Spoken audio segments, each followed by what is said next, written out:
रामपुर नाम के गांव में एक डायन रहा करती थी। उसके सुनहरे बाल थे और इसमें चौंकाने वाली बात ये थी, किसी को कोई बीमारी होती तो गांव वाले उस डायन के पास जाते।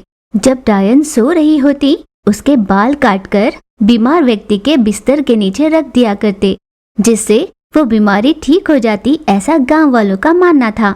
पर बाल काटने के समय अगर डायन जाग जाती तो ये उनके लिए खतरे वाली बात हुआ करती। वे वहीं के वहीं मूर्ति बनकर रह जाते, इसलिए कोई भी उसके पास जाने की हिम्मत नहीं करता था।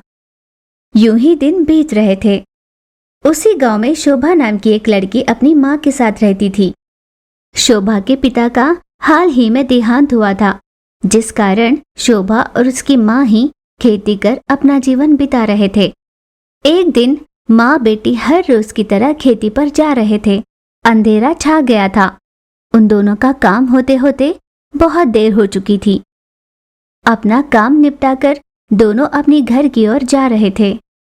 माँ ने शोभा से कहा, बेटा ध्यान से चलना, ध्यान से, यहाँ सांप भी होते हैं। हाँ माँ, मैं ध्यान से चल रही हूँ, आप भी देखकर चलना। दोनों माँ बेटी बात करते हुए यूं जा रहे थे। पीछे से तभी एक सांप आया और माँ को काटकर चला गया। शोभा की माँ जोर से चिल्लाई और जमीन पर गिर पड़ी। शोभा ने घबराकर पीछे देखा तो वहां से सांप चला जा रहा था। माँ, तुम्हें सांप ने काटा है माँ, मुझे बहुत डर लग रहा है। माँ ने तुरंत साड़ी का पल्ला फाड़ा और उस कांटे पर बांध दिया। बेटा, तुम तुरंत रामू काका के पास जाकर सांप के कांटे की दवाई लेकर आना। शोभा रोती हुई तुरंत वहां से रामू काका के पास जाने के लिए दौड़ी।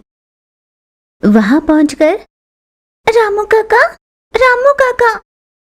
तभी रामू काका की पत्नी बाहर निकली। शोभा, क्या हुआ बेटा? उसके पूछने पर हड़बड़ाते हुए शोभा ने कहा, रामू काका कहाँ है? मेरी माँ को सांप ने काट लिया। वो औरत ये सुनकर घबरा गई। हाय राम, लेकिन तुम्हारे काका तो काम के सिलसिले में बाहर गांव गए हैं, अब क्या करें? वो औरत भी बहुत घबरा गई। शोभा की समझ में नहीं आया कि वो क्या करे। वो वापस दौड़कर रोती हुई अपने माँ के पास गई। उस समय तक माँ धीरे धीरे चलकर अपने घर पहुँच चुकी थी। उस समय तक उनके घर पर लोगों की भीड़ लग चुकी थी। वहाँ खड़े सब घबराते हुए कहने लगे कि इस समय गाँव में डॉक्टर भी मौजूद नहीं है, अब ना जाने इस औरत का क्या होगा। ऐसे वहाँ खड़े सभी कहने लगे, माँ, अगर तुम्हें कुछ हो गया तो मेरा क्या होगा माँ? यूं अपनी बेटी को रोता हुआ देखकर माँ भी रोने लगी। हे भगवान, मुझे मेरी बेटी से दूर मत करना, आपकी कृपा होगी। उनके हालात पर दुखी होकर वहाँ खड़े लोगों ने कहा, चिंता मत करो शोभा, तुम्हारी माँ को बचाने का एक ही एक रास्ता है। कैसा रास्ता, बताइए ना। अगर तुम डायन के बालों को चुरा कर ला सको तो सांप का जहर बेअसर हो जाएगा, माँ बच जाएगी।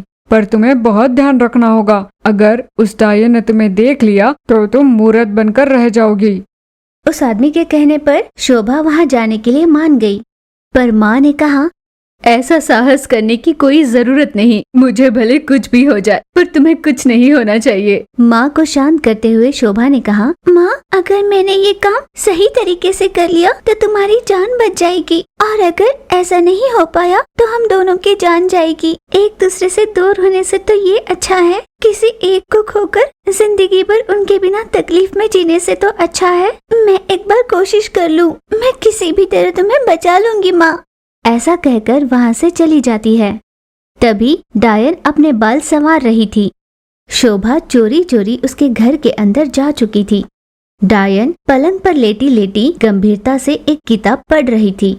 शोभा धीरे धीरे आगे बढ़ते हुए खिड़की से झांक कर देख रही थी कि अंदर क्या हो रहा था। जब शोभा को इस बात का भरोसा हो गया था कि डायन किताब पढ़ने में डूब चुकी है, शोभा ने धीरे से जाकर उसके बाल काटे और उन्हें लेकर वहां से भागने लगी। डायन को अंदाजा लग गया कि किसी ने उसके बाल काटे हैं।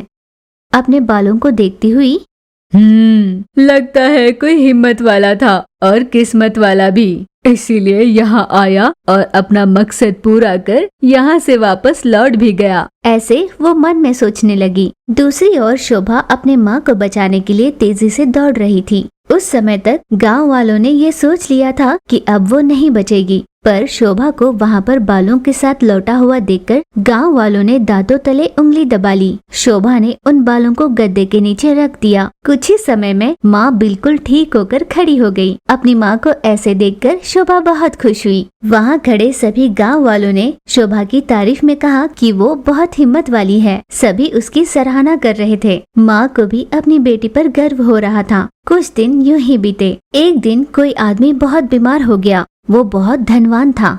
उसकी पत्नी ने अपने पति के इलाज में बहुत सारे पैसे खर्च किए, फिर भी वो ठीक नहीं हो पाया। वो एक दिन शोभा के घर आई और उसकी माँ से कहने लगी, बहन जी, मेरे पति की सेहत बिल्कुल ठीक नहीं है। ऐसा कोई अस्पताल नहीं जहाँ मैंने उनका इलाज न कराया हो। आपकी बेटी से कहकर मेरे पति की मदद करने के लिए कहो। मैं आपकी आभारी रहूंगी। उस डायन के बाल लेकर आप आई तो मेरे पति की सेहत ठीक हो जाएगी। नहीं, इसमें बहुत खतरा है। मेरी बेटी ने मेरी जान बचाने के लिए इतना बड़ा कदम उठाया था। वो आपकी भी मदद जरूर करेगी, पर अगर कोई गलती हो गई तो मैं अपनी बेटी खो दूंगी। शोभा की माँ से ना सुनकर उस औरत ने कहा, मैं आपके आगे हाथ जोड़ती हूँ, मेरी सहायता कीजिए। मुझ में इतनी हिम्मत नहीं है कि मैं वहाँ जा पाऊँ। मैं ये नहीं कर पा रही हूँ। हमारा इस दुनिया में कोई नहीं है। अगर मुझे कुछ हो गया तो हमारे फैक्ट्री में काम करने वाले सैकड़ों लोगों की जिंदगी हम पर निर्भर है। वो सड़क पर आ जाएंगे। ये सुनकर माँ ने कहा, अगर हम किसी का भला चाहें तो भगवान हमारा बुरा नहीं करते। इसी विश्वास के साथ मैं अपनी बेटी को वहाँ भेजने के लिए तैयार हूँ। और हाँ, हमें पैसों की कोई जरूरत नहीं। उसने हामी भरी और यही बात उसने अपनी बेटी से कही। शोभा ने माँ की बात मानी और डायन के घर के लिए निकल पड़ी। बड़े ही हिम्मत के साथ शोभा उस डायन के घर पहुंची। सोती हुई डायन के बाल काट ही रही थी कि डायन जाग गई। शोभा उसे देखकर घबरा गई। अब शोभा ने उम्मीद छोड़ चुकी थी। उसे लगा वो मूर्त बनकर रह जाएगी।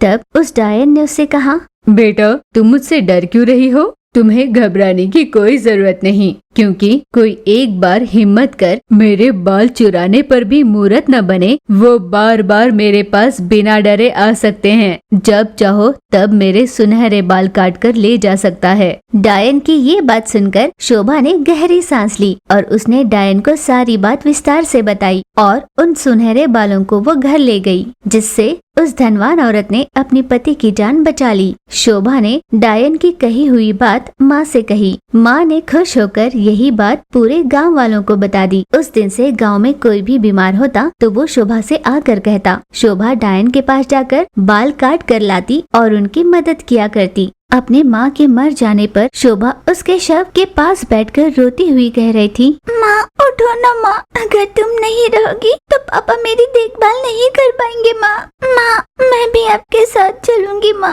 एक बार उठ जाओ ना और मुझे भी अपने साथ ले जाओ ना माँ। आसपास के सभी लोग शोभा के दुख को देखकर बहुत दुखी हो रहे थे। हर समय नशे में धुत रहने वाला उसका पिता वहाँ पर आकर, किसी मरी हुई शव के सामने कितनी देर और बैठकर रोओगे? फेंकिए इसे कहीं ले जाकर। उसका ऐसा बर्ताव देखकर वहाँ खड़ी एक औरत बोली, छी, ये नहीं बदलेगा, कभी नहीं बदलेगा। कुछ समय के बाद अंतिम क्रिया की सारी विधि पूरी हुई। 2 दिनों के बाद उसके पिता पी कर घर लौटे। अरे ओ छोकरी, पिद्दी सी नन्ही राक्षस, कहाँ है तू अभी? उसने यूं जोर से आवाज दी। क्या हुआ पापा? खुद तो आराम से 3 समय का खाना खाकर रह रही है। यहाँ एक और इंसान रहता है, उसे भी खाना दे, ये पता नहीं तुझे? नशे में धुत पिता ने ऐसे पूछा।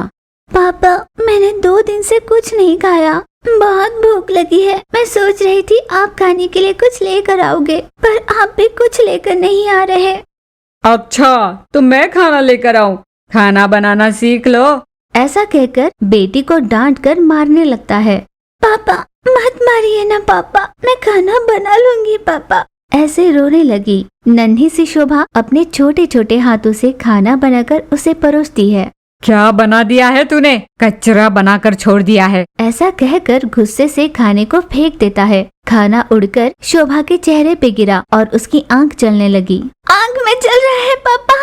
यूँ चीखते चीखते उसने अपना मुंह धो लिया और अपने पापा के पास आकर बड़ी दुख भरी नजर से उसे देख रही थी, पर उस इंसान ने उस पर थोड़ा भी ध्यान नहीं दिया। बाहर निकला पिता मन ही मन सोच रहा था, अब मैं इस लड़की के साथ रहकर क्या करूँगा? मैं दूर कहीं जाकर अपनी जिंदगी बसर कर लूँगा। ये सोचकर वो आगे बढ़ गया। 2 दिन के बीत जाने पर भी पिता वापस न आया। ना जाने पापा कहाँ गए हैं। अब जहाँ भी हो घर आ जाओ ना पापा। यूँ दुखी होते हुए रोए जा रही थी। माँ, जब भी मुझे आपकी याद आती है, आपका चेहरा देखने के लिए मेरे पास कोई तस्वीर भी नहीं, और पापा भी मुझे अकेला कर छोड़कर कहीं चले गए। अब मैं अकेली हो गई हूँ माँ। ऐसे शोभा ने रोते हुए कहा। यूं ही दिन बीते। शोभा अब भी अपने पिता के लौटने का इंतजार कर रही थी। ठीक से खाना ना मिलने पर बहुत तकलीफ में थी। इस तरह अपनी माँ को याद करते हुए, हर समय उसके लिए रोते हुए ये सोच रही थी कि कम से कम माँ की एक तस्वीर उसके पास होनी चाहिए थी। इतने में कोई स्वामी जी वहाँ से गुजर रहे थे। बेटा, तुम क्यों रो रही हो? उस पर शोभा ने कहा, मेरी माँ इस दुनिया में नहीं और मेरे पिता मुझे छोड़कर चले गए हैं, और मेरे पास माँ को देखने के लिए एक तस्वीर भी नहीं है। मुझे माँ की हर पल याद आती है। इस तरह शोभा ने अपना मन का दर्द स्वामी जी को सुनाया। स्वामी जी ने अपनी मायावी शक्तियों से उसकी माँ की एक तस्वीर वहाँ पर प्रकट की। माँ, माँ, ऐसा कहकर फोटो को देखकर रोए जा रही थी।